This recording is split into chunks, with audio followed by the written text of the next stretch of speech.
For them, it is a pleasure to burn.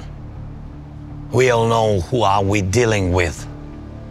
Russia is run by men who want to make it a norm, burning lives, destroying cities and villages, dividing people and erasing national borders through war. There is no nation that can stop such war alone. Unaided world leaders' engagement is needed. I'm now in Harkif, a city in the east of Ukraine, and unfortunately very close to the border on Russia. What does it mean for Harkif? A third year of constant terror. More than 1 million of people in this city. And every night and every day, Russian army is shelling the city, mostly with S-300 missiles. These are air defense missiles which Russia employs to terrorize the land. There is not a single district or street in the Kharkiv that hasn't suffered from this regular cruelty.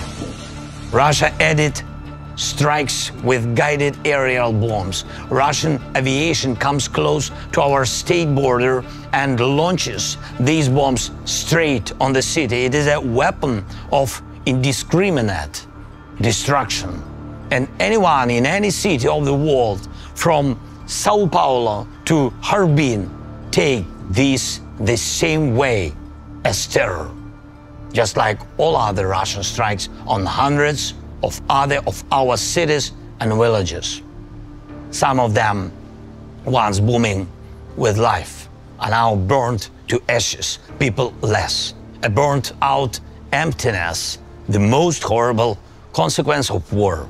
War that we didn't want in Ukraine, that we haven't provoked, and in which Ukraine is defending itself from Russian attempts to seize our resources and territories and destroy our national identity.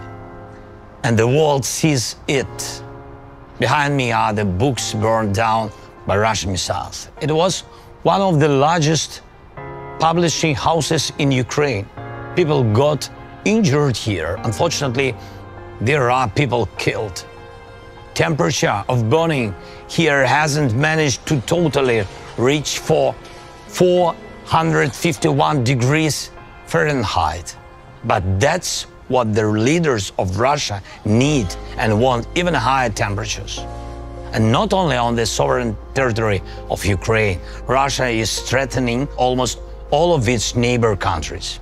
Russia is the only state that captured the nuclear power plant and is openly using it for radiation blackmail. There is nothing that wouldn't become a weapon for Russia, including hunger. And exactly this the world felt when Ukraine was hit by Russian naval blockade.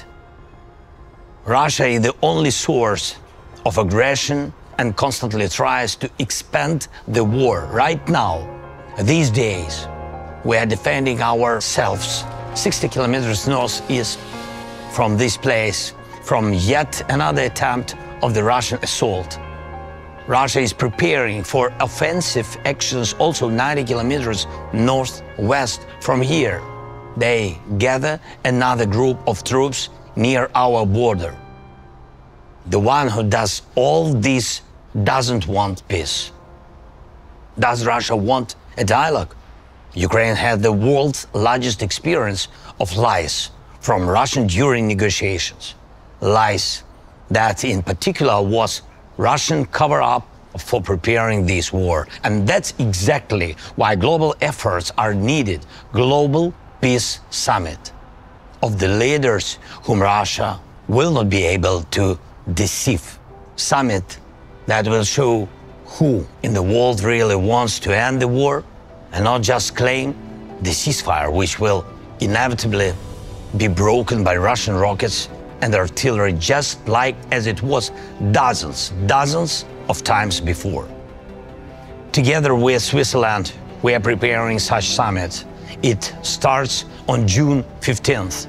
More than 80 countries confirmed they will come. And we continue to work with the leaders, inviting them to join the summit. I thank everyone who really helps to bring the peace. And I am appealing to the leaders of the world who are still aside of the global efforts of the Global Peace Summit.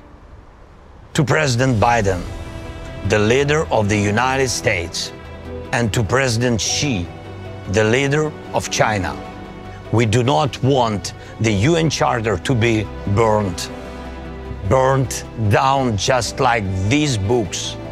And I hope you don't want to either. Please show your leadership in advancing the peace, real peace, not just a pause between the strikes. The efforts of global majority are the best guarantee that all commitments will be fulfilled. Please support the Peace Summit with your personal leadership and participation. For all of us, it should be a pleasure to make peace.